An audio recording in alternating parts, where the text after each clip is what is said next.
আমরা নিয়তকে শুদ্ধ করে আল্লাহ রাব্বুল আলামিনের মাগফিরাতের আশায় বড় এশক আদব মহব্বতের সাথে আজকের দিন অন্যান্য দিনের চেয়ে অনেক অনেক অনেক অনেক অনেক বেশি ব্যতিক্রম, অনেক ডিফারেন্ট।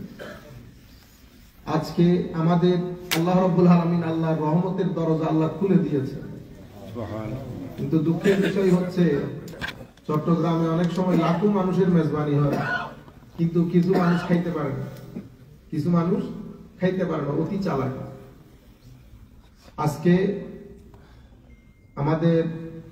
আমরা চেষ্টা করব কথাবার্তা বলে বেশিক্ষণ সময় লস না করতে। এই যে সময়টা চলে যাচ্ছে মানে চলে যাচ্ছে, এটা তার ব্যাক করতেছে না। তো এটা আসলে এই রাতটা তকরির শোনার সময় না। এখানে আমরা চেষ্টা করব, তওবা করব একসাথে আল্লাহর দরবারে।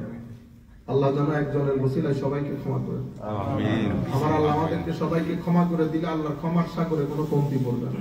কেউ জিজ্ঞাসা করার নাই আল্লাহ ক্ষমা করে দিলেন কেন, আল্লাহর ইচ্ছা। আল্লাহ এর চেয়ে জালেমদেরকে আল্লাহ ক্ষমা করে দিয়েছে, এর চেয়ে বড় বড় জালেমদেরকে আল্লাহ ক্ষমা করে দিয়েছে। নিয়তের উপরে যাদের ভিতরে ইশক থাকে, মহব্বত থাকে, বিশ্বাস করেন মহব্বতের মাধ্যমে কোটি বছরের সফর 2 দিনে তাই করা যায়। মহব্বত, এজন্য আল্লামা ইকবাল বলছেন মহব্বত এক আজব শাই है। মহব্বত বড় আজীব জিনিস। হ্যাঁ, তো এটা আপনাকে সমস্ত সম্পর্ক পৃথিবী সবকিছু থেকে আলোক করে একজনের দিকে কনসেন্ট্রেট করতে সহযোগিতা করে। এবং পৃথিবীর মানুষ আপনাকে কেউ পাগল বলবে, কেউ গালাগালি করবে, কেউ মন্দ বলবে। পৃথিবীর মানুষ কতজন কত রকমের কথা বলে, কিন্তু যারা সত্যিকার অর্থে এই মহব্বতের পানি পান করেছে, হযরতে সালাবা, আমি বক্তব্য শুরু করে নাই, দরুদ শরীফ করব।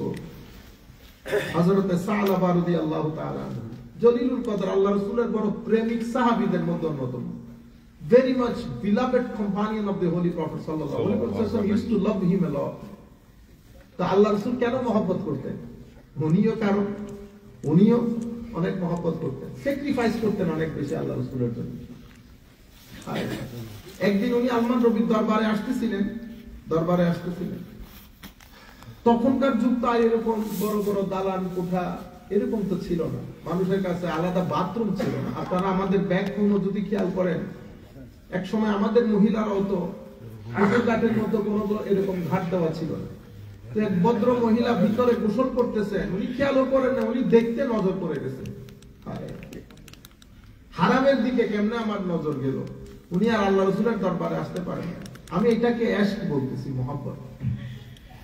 একে তো আল্লাহর ভয়, দ্বিতীয়ত আমি আমার নবীর দিকে আবার কেমনে তাকাবো এই চোখ দিয়ে। এই ওনার ভিতরে মানে একটা তুলপার শুরু হয়েছে। উনি আর আল্লাহ রাসূলের দরবারে আসেন নাই, উনি একেবারে, আমরা বলি না চোখ যেদিকে যায় সেদিকে চলে যাবে, উনিও চোখ যেদিকে যায় সেদিকে চলে যাচ্ছে। একেবারে পাহাড়ের দিকে চলে গেছে, শুধু মরুভূমি। এক জায়গার মধ্যে গিয়ে একবার উপরে থাকে, একবার নিচে থাকে, মানে অনেক গুনাহ হয়ে গেছে। আল্লাহর দরবারে ইস্তেগফার করতেছে, আল্লাহ এই গুনার কোনো ক্ষমা আছে কিনা। কারণ আমার নবীর হীন হায়াতে, আমার নবীর সুহবত প্রাপ্ত সাহাবী এই কাজ হওয়ার কথা না। ইশক দেখেন তাদেরকে কি পরিমাণ, আমার নবীর দরবারে যখন বিক্রি হয়ে গেছে, তাদের ঈমানের, আমলের, তাদের হাইট দেখেন কি পরিমাণ হায়া তাদের ভিতরে। আমার নবী দীর্ঘদিন সাহাবা, সপ্তাহ চলে গেছে, 3-4 দিন হয়ে যাচ্ছে, সাহাবার দেখা নাই। আবু বকর সিদ্দিক, ফারুক আজমকে বলতেছে কি ব্যাপার, সাহাবা কই? আমার বলে কিভাবে দেখেন, আমার সাহাবা। হায় হায়, হ্যাঁ আমার সাহাবা কই? হযরতে ফারুক আজম রাদিয়াল্লাহু, সবাই খুঁজতে বের হয়েছে, সাহাবা। ঘরে গেছে, ঘরে সাহাবা নাই, 2-3 দিন ধরে সাহাবার কোনো খবর নাই। যেতে যেতে যেতে মানুষের কাছে জিজ্ঞেস করে নিশ্চয়ই যাচ্ছিল। কটুক পরে একটা ছেলেকে দেখতেছে ছাগল চড়াচ্ছে, জিজ্ঞেস করতেছে তুমি এরকম কাউকে দেখেছো? হ্যাঁ, এক ভদ্রলোক 3-4 দিন ধরে খালি আল্লাহর দরবার মুনাজাত করে কাঁদতেছে, আমি আমার নবীকে চেহারা কেমনে দেখাবো। ফারুক আজম গিয়ে জিজ্ঞেস করতেছে সাহাবা, তখন উনি আওয়াজ শুনেও বুঝতে পারেন নাই। না আমি কারো দিকে তাকাবো না, আমি বড় ভুল করে ফেলেছি। সালাবা আমার নবী পাঠিয়েছে তোমার কাছে। তখন বলতেছে আমি যাইতে পারবো না আমার নবীর কাছে, আমি অনেক বড় ভুল করে ফেলেছি, আমি নবীর দিকে দেখতে পারবো না, তাকাইতে পারবো না।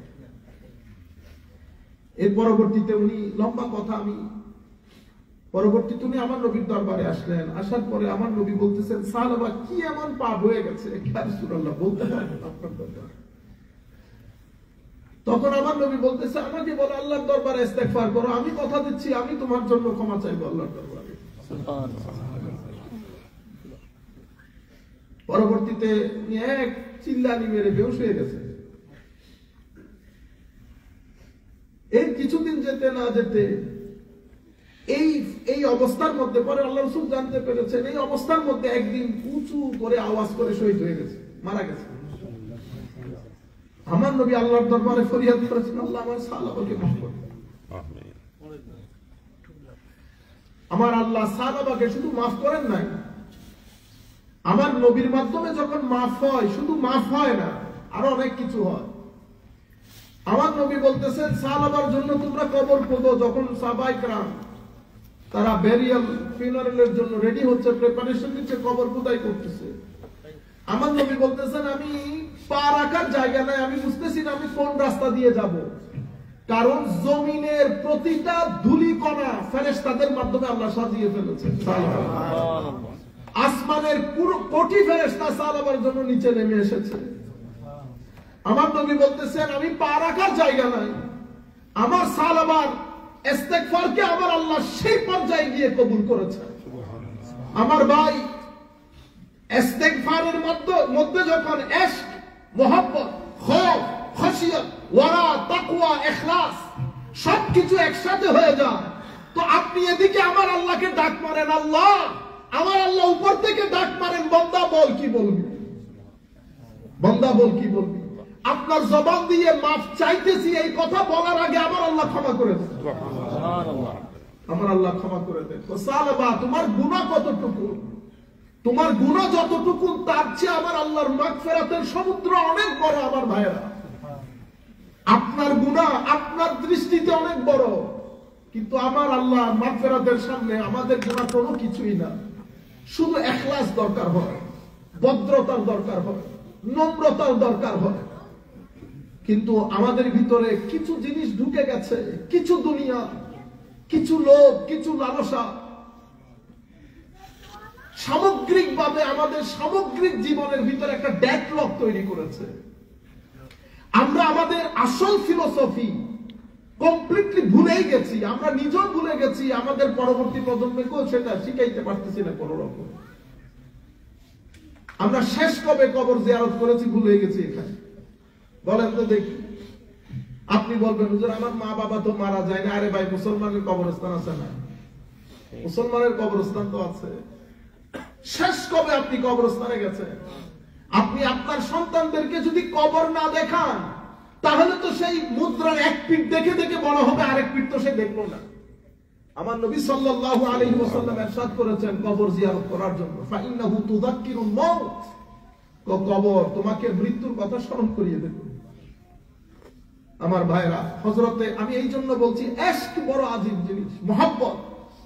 আমার আল্লাহর সাথে আপনি যখন জায়নামাজে বসে, আজকে ঘুম যদি অনেক বেশি চলে আসে একটা কাজ করতে পারেন, 12টা থেকে 1:30 পর্যন্ত 2টা পর্যন্ত ঘুমাই যান, কোনো অসুবিধা নেই। উঠে একটা চা খান, খেয়ে তাহাজ্জুদে বসে যান।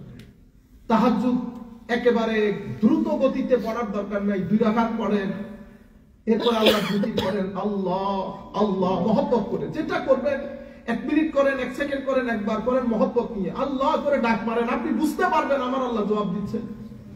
যখন আপনার ভিতরে ধুমছে মুচড়ে উঠবে, যখন আপনার চোখ দিয়ে অনবরত পানি বের হবে, তো মনে করবেন আপনার ওই আল্লাহ ডাক আমার আল্লাহর আরশ পর্যন্ত পৌঁছে গেছে। সুবহানাল্লাহ। আর যখন আপনার গায়ের মধ্যে দেখবেন এক ধরনের একটা ঝাঁকুনি অনুভব করতেছে, ভিতর হালকা হয়ে যাচ্ছে, বানের পানির মতো চোখ দিয়ে পানি পড়ছে, সিজদা থেকে উঠতে ইচ্ছা করছে না, দরুদ মুখ থেকে নামাইতে ইচ্ছে করছে না, তো মনে করবেন মালাক আমাদের ফেরেশতার মাধ্যমে ফেরেশতা আপনাকে বুকে জড়িয়ে ধরেছে। এগুলো আলামত, এগুলোর মাধ্যমে আপনি বুঝতে পারবেন, শরীর হালকা হয়ে যাবে। আমার আল্লাহ ক্ষমা করে দিচ্ছেন বান্দাকে। আজকে আমার আল্লাহ বলছেন কিছু মানুষ ব্যতীত আমি কুল কায়নাতকে ক্ষমা করে দেব, কারণ আমি তোমাদেরকে বড় মহব্বত করে বানিয়েছি, বহুত মহব্বত করেছি। হাদিসে কুদসির মধ্যে আমার আল্লাহ বলছেন I love you very much, আমি বড় মহব্বত করে তোমাদেরকে তৈরি করছি জাহান্নামে দেওয়ার জন্য। সেই কারণে সূরা ইনফিতারের মধ্যে আল্লাহ বলছেন ইয়া আইয়ুহাল ইনসান, হে মানুষ, মা দাররাকা বিরাব্বিকাল কারীম, কোন জিনিস তোমাকে এত গুরুর তোমার ভিতরে, এত অহংকার, এভাবে ভুলে গেলা তুমি আমাকে, আমি রবকে তোমরা ভুলে গেছো, অথচ আমি তোমাদেরকে কত সহযোগিতা করি, সৃষ্টি করলাম, বড় করলাম, মায়ের পেটে আমি তোমাকে এমন সুন্দর করে বড় করেছি, কেউ ছিল না তখন, আমি করেছি বড়। আল্লাযী খালাকাকা ফাসাওয়াকা ফাআদালাক ফি আইয়ি সূরাতিন মা শাআ রাক্কাবাক, তোমার যে সূরত সেটা কিন্তু ডিজাইন আমি করেছি। তোমার মায়ের পেটে, এরপরে মার পেট থেকে বের হওয়ার পরে মায়ের ভিতরে তোমার খাদ্যের ব্যবস্থাগুলো সব আমি করেছি, কিন্তু তুমি যখন এসে আমাকে ভুলে যাও, এটা আমাকে বড় আঘাত করেছে। ইয়া আইয়ুহাল ইনসান মা দাররাকা বিরাব্বিকাল কারীম। শেষ কবে আমরা আল্লাহর দরবারে মুনাজাত করে কেঁদেছি আমাদের মনেও নাই, শেষ কবে আমরা চোখের পানি ফেলেছি আমাদের মনেও নাই। আল্লাহর দুনিয়ার মধ্যে কত আজীব আজীব লোক এসেছে আপনারা জানেন। কিছুদিন আগে পরিচয় এক আল্লাহর ওলি, উনি মওতের সময় মাকে বলতেছেন আম্মা আমি ইন্তেকাল করার পরে আমার গলার মধ্যে রশি লাগিয়ে পুরো ঘরের মধ্যে তুমি এভাবে এভাবে নেছরাইবা, যেন আল্লাহর ফেরেশতারা দেখতে পায় জমিনের সবচেয়ে বড় জালেম মারা গেছে। জমিনের সবচেয়ে বড় জালেম, দেখেন কি ফিলিংস এক একজনের। ঠিক একই ধরনের একটা হাদিসও, এটা তো আল্লাহর ওলির একটা কাহিনী, একই ধরনের হাদিসও বর্ণনা এসেছে বুখারী মুসলিমের riwayatের মধ্যে। এক ব্যক্তি তার ছেলেদেরকে বলছে আমি মারা যাওয়ার পরে আমাকে জ্বালিয়ে ফেলবা, এরপরে আমার যেই ছাইগুলা হবে এগুলাকে তুমি সমুদ্রে নিক্ষেপ করে দিবা। আমার আল্লাহ ফেরেশতা পাঠিয়ে জিজ্ঞেস করলেন এই ব্যক্তি বলো তো দেখি কি কারণ। আমার আল্লাহ ফেরেশতা মারফত তাকে আবার তৈরি করেছে, আল্লাহর কোর্টে দাঁড় করিয়েছে, জিজ্ঞেস করেছে কি ব্যাপার, কি ঘটনা। ও আল্লাহ আমি বড় জালেম, আমি বহুত বড় গুনাহগার মাওলা, আমার মাগফিরাতের চেয়ে তোর গুনাহ বড়। আল্লাহ অনেক বড়। কি বলিস, আমার মাগফিরাতের চেয়ে তোর গুনাহ বড়? আমার আল্লাহ জিজ্ঞেসও করে নাই তুই কি করেছিস, যা তোরে মাফ করে দিলাম, সুবহানাল্লাহ, মাফ করে দিলাম তোরে। আমার আল্লাহ মাফ করে দিলে কারো তো কোনো কিছু বলার নেই। আপনি যাকে মনে করছেন সবচেয়ে পাপী, কিয়ামতের ময়দানে দেখবেন সে আগে আগে হাঁটতেছে। কোন কাজে, কি কারণে, কোন মহব্বতের কারণে সে কাজ করে ফেলেছে আমরা জানি না। অহংকারের কোনো সুযোগ নাই। দুনিয়ার নিয়মে কেউ বক্তা কেউ শ্রোতা, আল্লাহর কোর্টে বক্তা শ্রোতা নাই। আল্লাহ আমার নবী বলতেছেন ইন্নাল্লাহা লা ইয়ানজুরু ইলা আজসামিকুম বাল ইয়ানজুরু ইলা কুলুবিকুম ওয়া আমালিকুম। আমার আল্লাহ আপনার কলবের বর্তনের দিকে তাকিয়ে থাকে নিয়তের মধ্যে কি আছে, নিয়তের মধ্যে কি আছে। আমাকে অসংখ্য মা বোনেরা শুনতেছেন, আপনারা অনেকে আপনাদের আকুতি জানিয়েছেন। I understand your problems. অনেক সময় আমাদের মারা অনেক কিছুর কারণে ইবাদত রিয়াজত করতে পারে না। অনেক মা বোন সবে বরাতে রজনীতে তারা মন খারাপ করে। আমি আপনাদেরকে বলছি আমরা করে করে মাফ, আপনারা ঘুমিয়ে ঘুমিয়ে মাফ। আপনাদেরটা নিয়তের কারণে এমনিতে মাফ হয়ে গেছে। এই জন্য আমাদের ধর্মের মধ্যে নিয়তের গুরুত্ব সবচেয়ে বেশি। নিয়তুল মুমিন খায়রুম মিন আমালিহি বলেছেন আমার নবী। আমাদের নিয়ত আমাদের আমলের চেয়ে উত্তম বলেছেন। সুতরাং আমাদের মা বোনদের মন খারাপ করার কোনো কারণ নাই। আপনারা বসে বসে যতটুকু পারেন, অনেকে জিজ্ঞেস করেছেন কোরআন শরীফ পড়তে পারবেন কিনা, দরুদ শরীফ পড়তে পারবেন কিনা। পড়ানি দুই ধরনের হয়, একটা মুখে মুখে পড়া, আর একটা হৃদয়ের স্ক্রিনের মধ্যে জিনিসগুলা কি স্ক্রিনিং করা। ঠিক আছে, আমরা পড়বো না আদবের খেলা, আমরা স্ক্রিন করব। আলিফ লাম মিম আপনি ইচ্ছে করলে স্ক্রিন করতে পারবেন ভিতরে। আপনি যখন এটা দেখে আপনি সূরা যেটা পারেন সেটা ভিতরে ভিতরে স্ক্রিন করতে পারবেন। ওই আন্দাজে আল্লাহর দরবারে ক্ষমা চাইবেন যেভাবে আপনার ক্ষমা চাওয়া দরকার। তো আমি আপনাদেরকে বলতেছি সেই ব্যক্তিকে আল্লাহ ক্ষমা করে দিয়েছেন। তো ওই বুজুর্গ, ওই ব্যক্তি যখন ইন্তেকাল করেছেন, ছেলের কথা মা গলায় ফাঁস লাগানোর দের গায়ে থেকে আওয়াজ আসতেছে তুমি করো কি, এটা আমার বন্ধু, এটা আমার বন্ধু। হযরত ইমাম আযম আবু হানিফা রাদিয়াল্লাহু তাআলা আনহু অর্ধরাত্রি যাওয়ার পরে বাম হাতে দাড়ি ধরে এক পায়ে দাঁড়িয়ে থাকতেন আল্লাহর দরবারে। চিন্তা করতে পারবেন এক এক মানুষের ইস্তেগফার করার, আল্লাহর দরবারে ক্ষমা চাওয়ার এক একটা ধাঁচ, এক একটা ধরন, গঠন, আকৃতি, প্রকৃতি ছিল। আমাদের তো আমরা আসি যাই, ইস্তেগফার করি না। আল্লাহর দরবারে সবচেয়ে গুরুত্বপূর্ণ হচ্ছে ইস্তেগফার, ক্ষমা চাওয়া। ক্ষমা চাওয়া মানে গুনাহগার হওয়া না। ইস্তেগফার আলাদা একটা আমল। ইস্তেগফারের মাধ্যমে গুনাহ ক্ষমা হয়। ইস্তেগফারের মাধ্যমে আল্লাহর দরবারে স্ট্যাটাস এলিভেটেড হয়। ইস্তেগফারের মাধ্যমে সন্তান সন্ততি মিলে। ইস্তেগফারের মাধ্যমে সম্পদের মধ্যে বরকত মিলে। ইস্তেগফারের মাধ্যমে আপনার বালা মুসিবত দূর হয়। ইস্তেগফারের মাধ্যমে ঘরের ওয়াসওয়াসা, ঘরের মধ্যে যে সমস্যা সেগুলো দূর হয়। ইস্তেগফার আলাদা একটা আমল, কিন্তু আমাদের ধারণা মানে ইস্তেগফার মানে হচ্ছে উনি গুনাহগার লোক, এরকম না। হযরত যায়নুল আবেদিন রাদিয়াল্লাহু তাআলা মশহুর রিওয়ায়াত, হেরেমের পুরা একেবারে চাদর ধরে নিজের গায়ের উপর একটা চাদর বিছিয়েছে, এভাবে চাদর পড়েছে, কাবা ঘরের গিলাফ ধরে আল্লাহর দরবারে এই আসার পর থেকে বলতেছে, আল্লাহ পৃথিবীর বুকে পানি যতটুকু আমার গুনাহ তার চেয়েও বেশি। আল্লাহ পৃথিবীর বুকে গাছ যতটুকু আমার গুনাহ তার চেয়েও বেশি। পৃথিবীর বুকে তুমি যতটুকু সৃষ্টি করেছো তার চেয়ে আমার গুনাহ বেশি। মাওলা তুমি আমাকে ক্ষমা করে দাও। শুনতে শুনতে আশেপাশে অনেক লোক তাওয়াফে লিপ্ত, আশেপাশে অনেক ব্যক্তি শুনতেছেন, মনে করতেছেন না জানি কত বড় জালেম। এক মুরব্বী ছিলেন, আল্লাহর ওলি, আলেমে রব্বানি, উনি আল্লাহর দরবারে হাত তুলে বলতেছেন, আল্লাহ আওয়াজে মনে হচ্ছে জওয়ান ছেলে, আল্লাহ সেই এশারের পর থেকে না জানি কত জুলুম করেছে, আল্লাহ আমি তোমার দরবারে হাত উঠিয়ে বলতেছি মাওলা একটু ক্ষমা করে দিও। এটা বলার পরে তো উনি বলতেছেন, বেটা চাদর সরাইলে একটু দেখতাম তুমি কে। তো চাদর সরানোর পর দেখতেছে আলী যায়নুল আবেদিন রাদিয়াল্লাহু ইমাম হুসাইনের বেটা, যাদের ঘর থেকে জান্নাত জাহান্নাম বর্তন, যাদের ঘরের মধ্যে নূরে নবুওয়াত, যাদের ঘরের মধ্যে ফেরেশতা এসে ওহী নাযিল করতেন, যাদের ঘরের উপরে ফেরেশতারা দলে দলে নেমে আমার নবীর উপর দরুদ পড়তেন, সেই ঘরের ইমাম সারা রাত জেগে আল্লাহর দরবারে ফরিয়াদ করছে, আল্লাহ মাফ করে দাও। আলী যায়নুল আবেদিনকে দেখার সাথে সাথে ওই বুজুর্গ ওই জমিনের মধ্যে পড়ে বেহুশ হয়ে গেছে। এই ইমামের যদি এই অবস্থা হয় তা আমাদের কোন অবস্থা? কিছু দুনিয়া পাগল করে দিয়েছে আমাদেরকে, একজনের সাথে একজন লেগে আছে। জুলমের ইন্তেহা আমাদের ভিতরে, হিংসা, বিদ্বেষ, অহংকার, টাকা যেন আমাদেরকে পাগল করে ছেড়ে দিয়েছে। মানুষের সাথে ধোঁকাবাজি, মানুষের সাথে আপনি এত কিছু করার পরে আল্লাহর দরবারে এসে দাঁড়ান কি করে, এটা আমি বড় চিন্তা করি। যেই ব্যক্তির ভিতরে বিন্দু পরিমাণ আল্লাহর তাকওয়া পরহেজগারি থাকে, সেই ব্যক্তি গুনাহ করে কখনো জায়নামাজে দাঁড়াতে পারবে না। সেই ব্যক্তি আরেকজনের উপর জুলুম করে কখনো জায়নামাজে দাঁড়াইতে পারবে না, পাগল করে দিবে তাকে। আল্লাহর বলি বাইরে বাইরে ঘুরে কোন নামাজ পড়বো না, পড়তে চেষ্টা করতেছি, আধা ঘন্টা হয়ে গেছে। কেন একটা বড় গুনাহ করে ফেলেছে। কিরকম? জোহরের পর এক ব্যক্তিকে বলেছে অমুক জায়গায় 2:30টার মধ্যে আসবো, আমি 4টা বেজে গেছে আসতে পারিনি। আমার নবী হাদিসে পাকের মধ্যে বলেছে, যার কথা ঠিক নাই তার ঈমানও নাই। আমি জায়নামাজে দাঁড়ানোর চিন্তা করতেছি, কিন্তু ভিতর থেকে আমাকে কেউ যেন ধরে রেখেছে, আল্লাহর দরবারে কি জবাব দিবি, বড় বড় কথা বলো, ওখানে তো আমানতদারি নেই। পৃথিবীর মধ্যে আজীব আজীব লোক, আজীব আজীব লোক। আউলিয়ায়ে কেরামের জীবনী যখন আপনারা পড়বেন, এখন তো আমাদের ছেলেদেরকে এগুলা থেকে নিষেধ করে দিয়েছে, অথচ আউলিয়ায়ে কেরামের জীবনী বলা এটা আমার আল্লাহর সুন্নাত, এটা আমার নবীরও সুন্নাত। আমি সেদিকে না যাই, কিন্তু আমার ভাইরা যেই কাজগুলো আমরা করি, এমনিতে আল্লাহ অনেক মাফ করে দেন। কত গুনাহ আপনি করবেন ডাজন্ট ম্যাটার, আল্লাহ মাফ করে দেন। আল্লাহ যদি গুনাহ মাফ না করতো, আমাদের মতো লোক এখানে চেয়ারে বসতে পারতেন।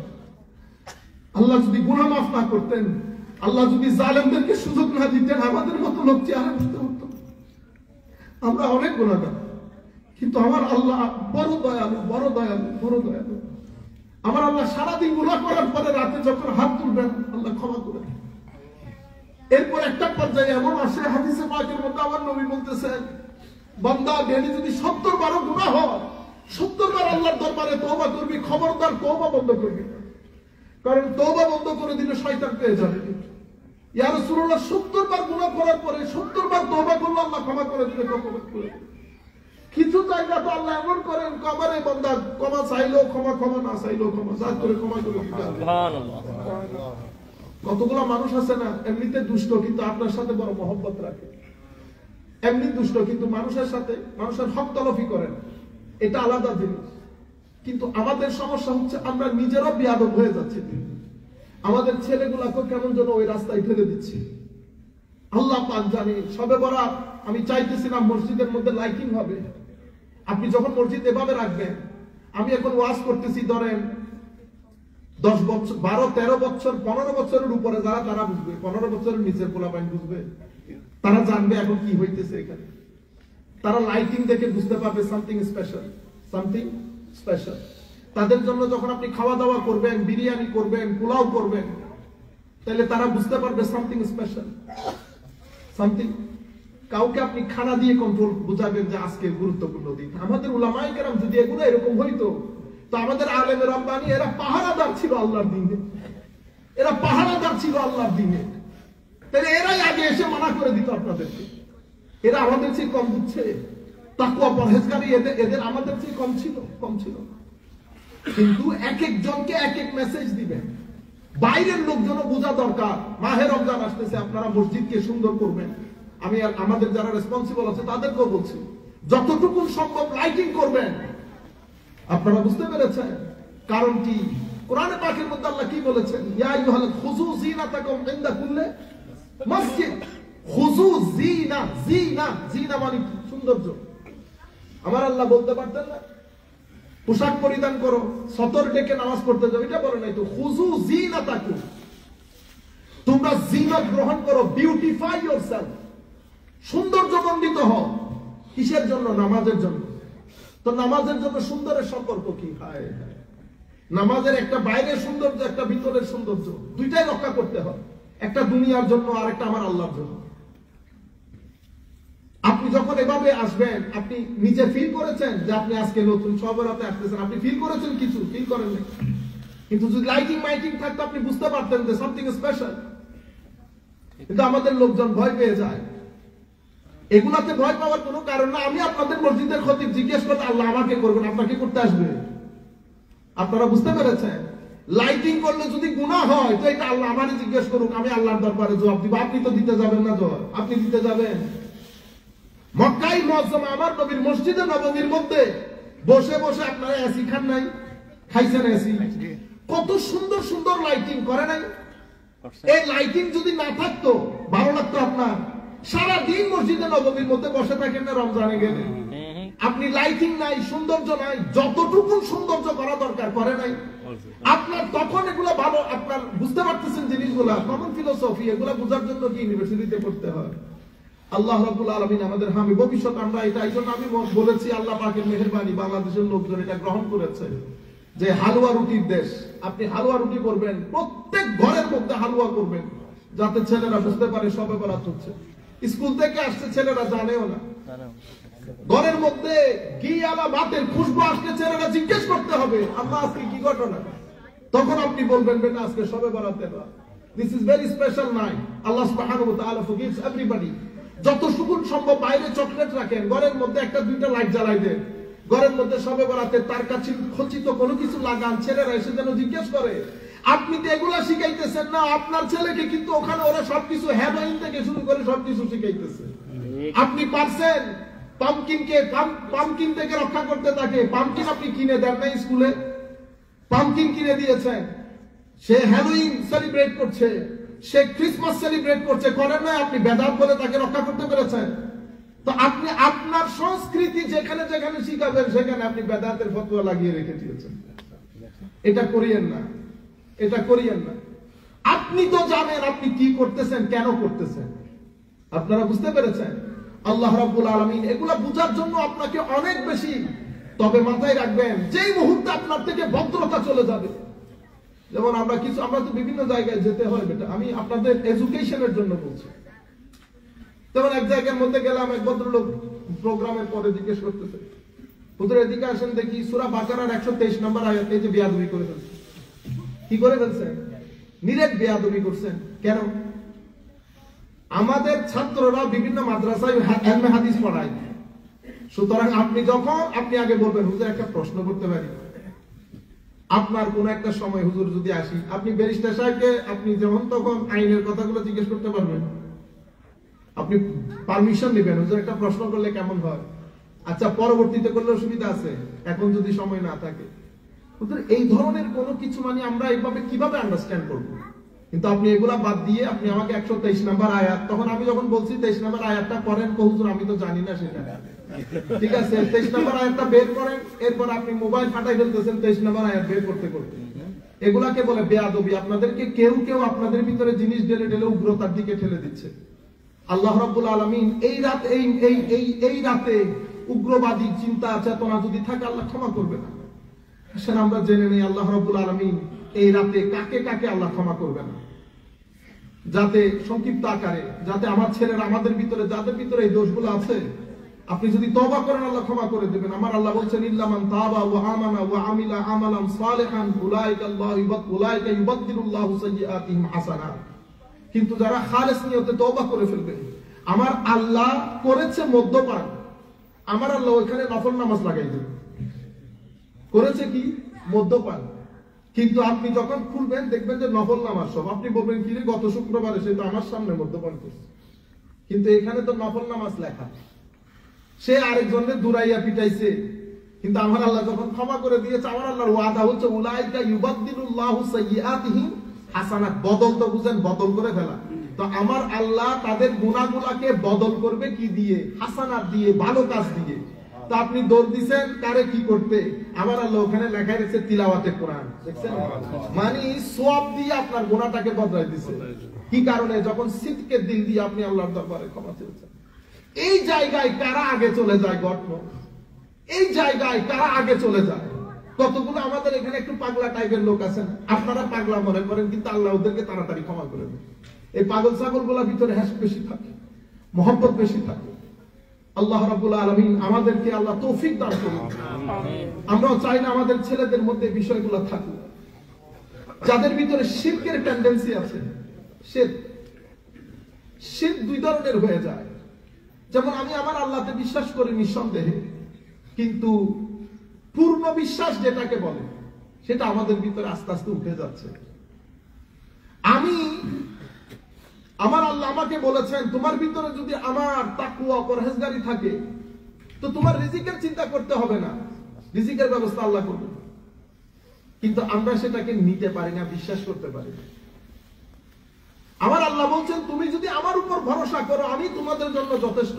আমরা বিশ্বাস করি, কিন্তু আমরা আবার বিশ্বাস এটা রাখতে পারি না যে আসলে কি আল্লাহ। ঘটনা আসলে বিশ্বাস করেন ঘটনা এরকমই।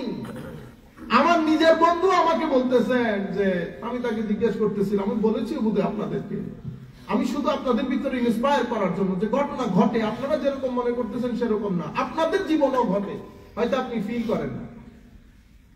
আমি বলতেছি তুমি যে ওমরায় যাইতেছো, তুমি না বললা টাকা নাই, তো টাকা আল্লাহ ব্যবস্থা করবেন। আল্লাহ কেমনে আল্লাহ ব্যবস্থা করবে? তো আল্লাহ বলছে না ওমাইয়াত্তাকিল্লাহ ইয়াজআল লাহু মাখরাজা, তাকওয়া থাকলে গেট আল্লাহ খুলে দিবেন।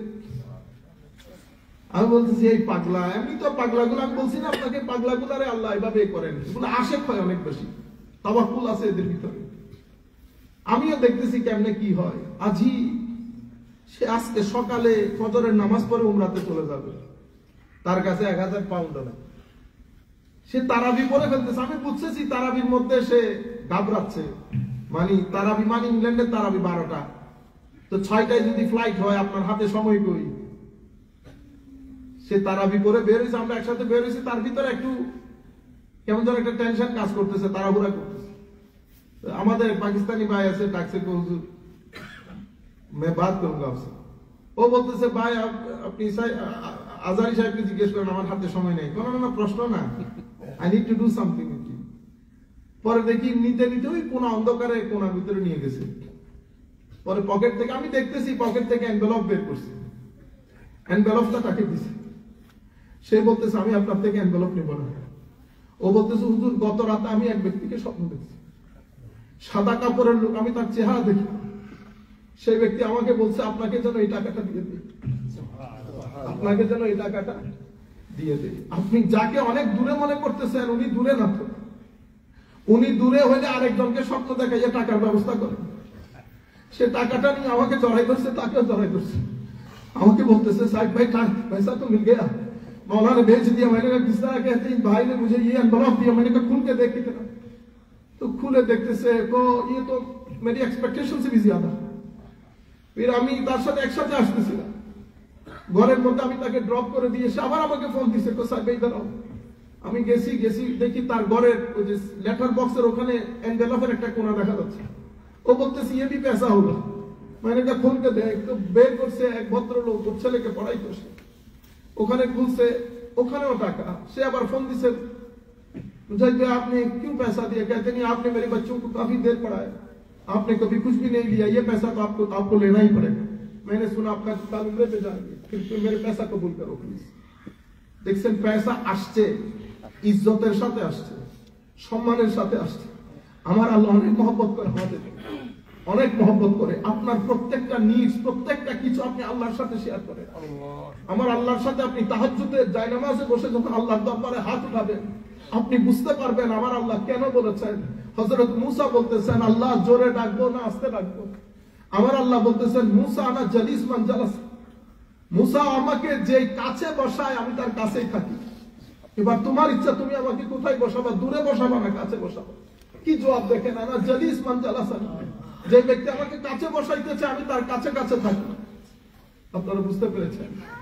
আমার নবী সাল্লাল্লাহু আলাইহি ওয়াসাল্লাম যখন মানসিকভাবে অনেক টেনশনে পড়ে গেছে, হযরত খাদিজাতুল কুবরা রাদিয়াল্লাহু তাআলা আনহা চলে গেছেন, হযরত আবু তালেব চলে গেছেন, আমার নবীর মাথার উপর আকাশ ভেঙে পড়েছে, আমার নবীর ওহী বন্ধ হয়ে গেছে, আমার নবী, তারপরে মক্কার মুনাফিকরা বিভিন্ন ধরনের কথা বলতেছে, মানসিকভাবে আমার নবী পেরেশান হয়ে গেছে। সূরা তুরের মধ্যে আমার নবী আল্লাহ ঘোষণা দিয়েছেন, ফা ইন্নাকা বিআইউনিনা হাবিব। কি মন খারাপ করেন আপনি? আপনি আমার চোখে চোখে আছেন,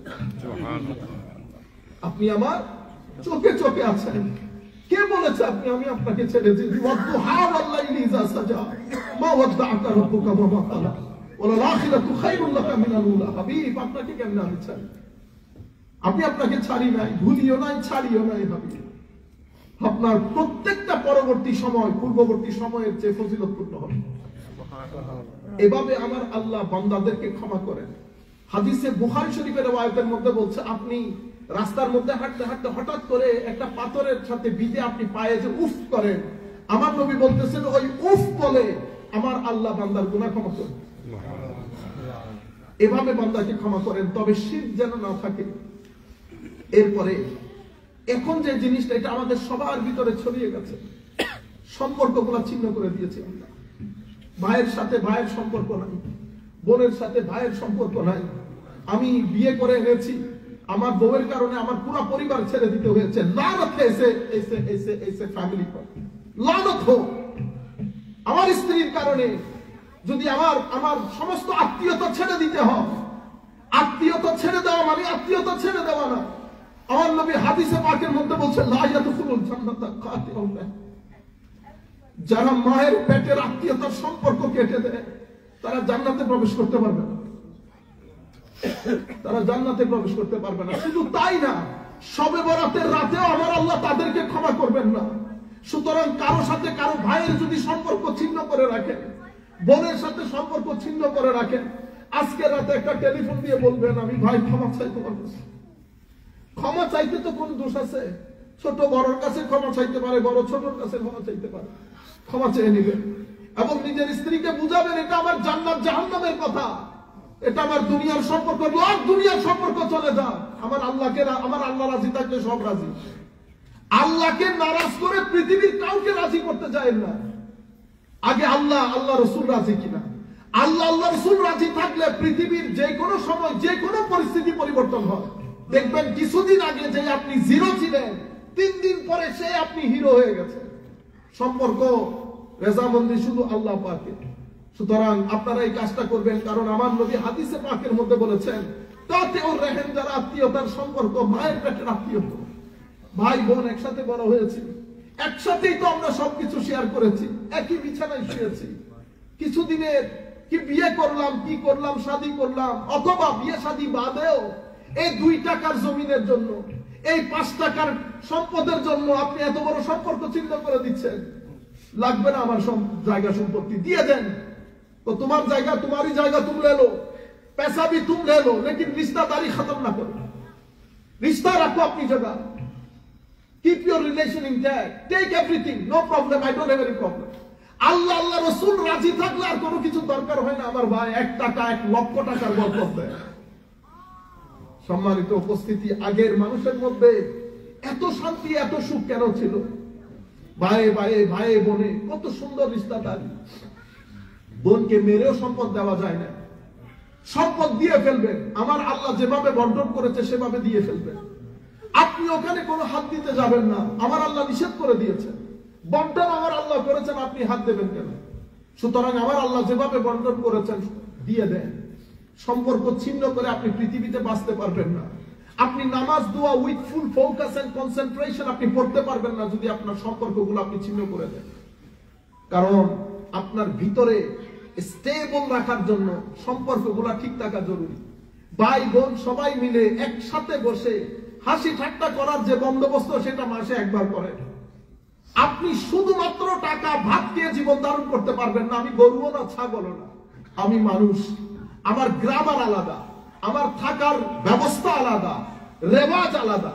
আল্লাহ রাব্বুল আলামিন আমাদেরকে তৌফিক দান করুন। আমি আপনাদেরকে বলবো, যাদের সাথে সম্পর্ক ছিন্ন হয়েছে আপনি ক্লিয়ার হয়ে যান।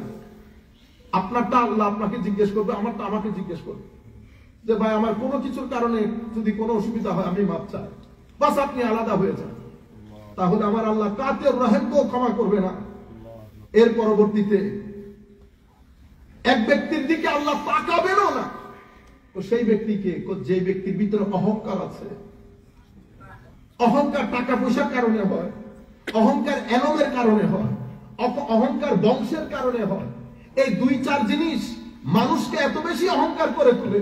কোরআনে পাকের মধ্যে আমার আল্লাহ বলছেন সুয়ের ভিতর দিয়ে হাতি পার হওয়া এটা বিশ্বাসযোগ্য, কিন্তু কোন অহংকারী জান্নাত পাবে এটা বিশ্বাসযোগ্য। কাজে আমাদের ভিতরে, সবার ভিতরে, যাদের ভিতরে আমরা, সবার ভিতরে আমরা অহংকার লালন করি, আমি সহ, আমরা আল্লাহর দরবারে তওবা করতেছি, আল্লাহ জেনে না জেনে, বুঝে না বুঝে যদি আমার ভিতরে এটা থেকে থাকে তোমার দরবারে মাফ চাই, তোমার দরবারে মাফ চাই। এর পরবর্তীতে আমার নবী হাদিসে পাকের মধ্যে ইরশাদ করেছেন, লা ইয়াদখুলুল জান্নাতা মান কানা ফি কলবিহি মিসকালু যাররাতিন মিন কিবর। যার ভিতরে সামান্য পরিমাণ, একেবারে যাররা পরিমাণ অহংকার আছে, সেই ব্যক্তি বেহেশতে প্রবেশ করতে পারবে না। এবং আমার নবীর হাদিস হচ্ছে আজকের রাতেও আমার আল্লাহ তাদেরকে ক্ষমা করবে না। ভদ্র মানুষের দাম অনেক বেশি আল্লাহর দরবারে। আমার ভাইরা, এই জিনিসটা যদি আমরা আমাদের সন্তানদেরকে, আমাদের ভবিষ্যৎ প্রজন্মকে আমরা শিখাইতে পারি, just to be polite, humbleness, politeness, they have very exalted position in the court of Allah. Allah subhanahu wa ta'ala loves them very much, those who are very much polite and submissive and humble.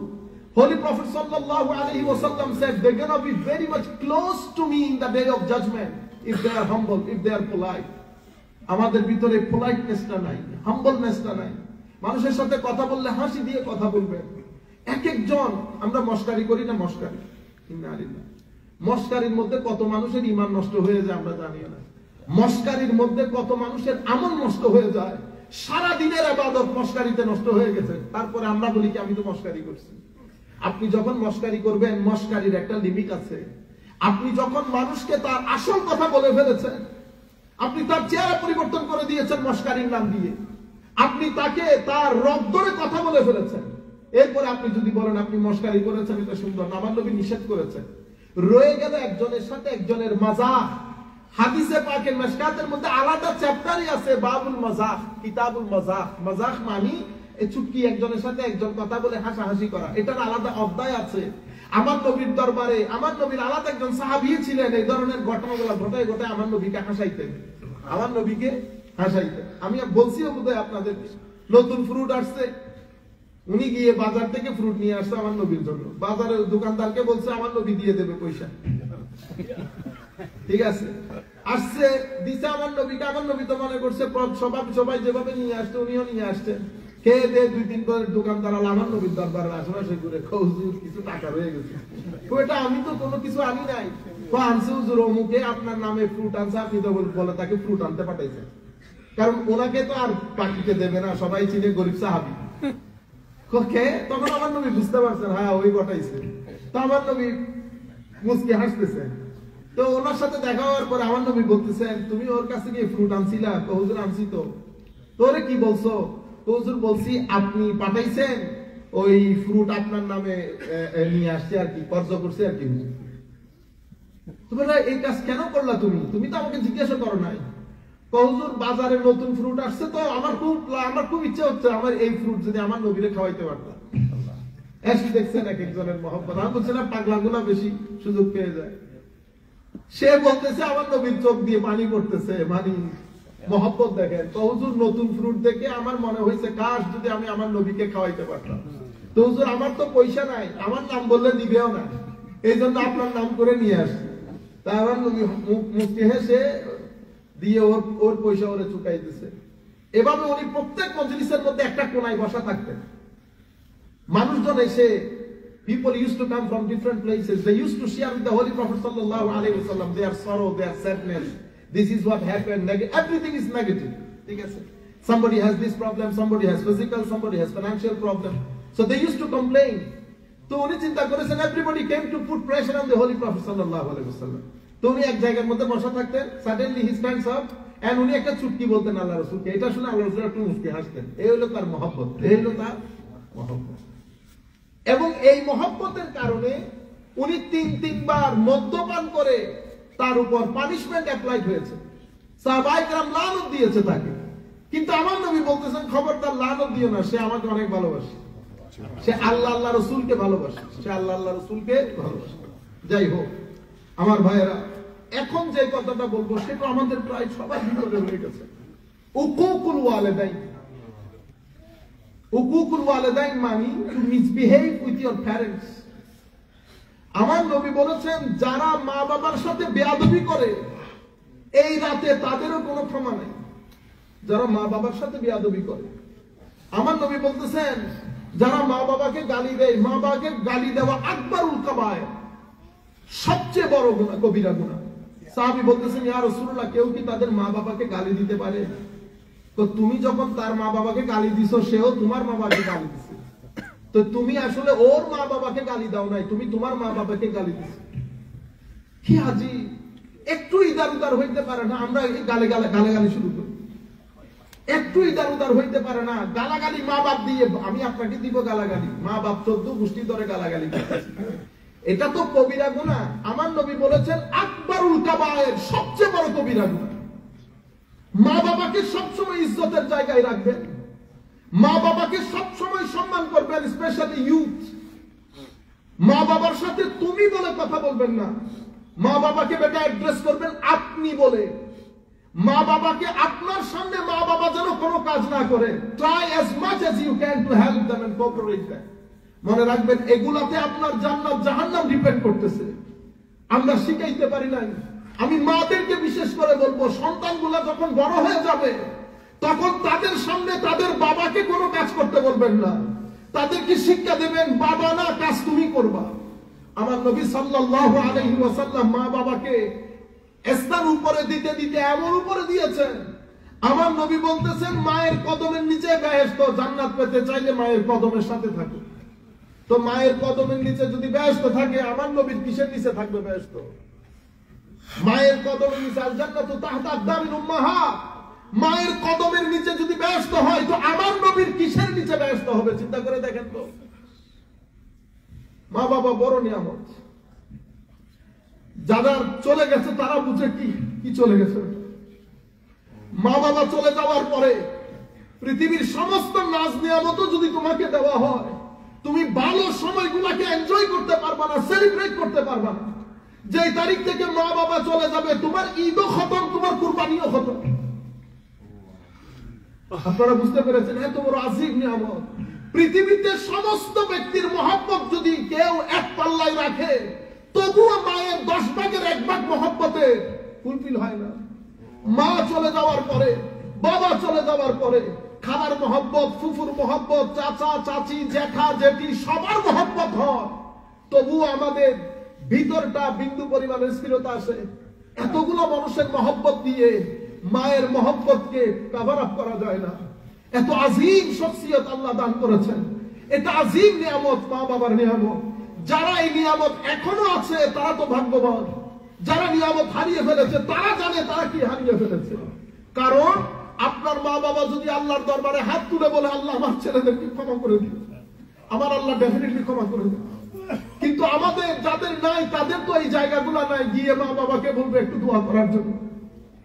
আমাদের এক ভদ্রলোক আছে, কত বড় হয়ে গেছে, বাবা মা আছে 80-90 বছর হয়েছে। আই খোদা, যেখানে যাই মা, যেখানে যাই মা, যেখানে যাই মা।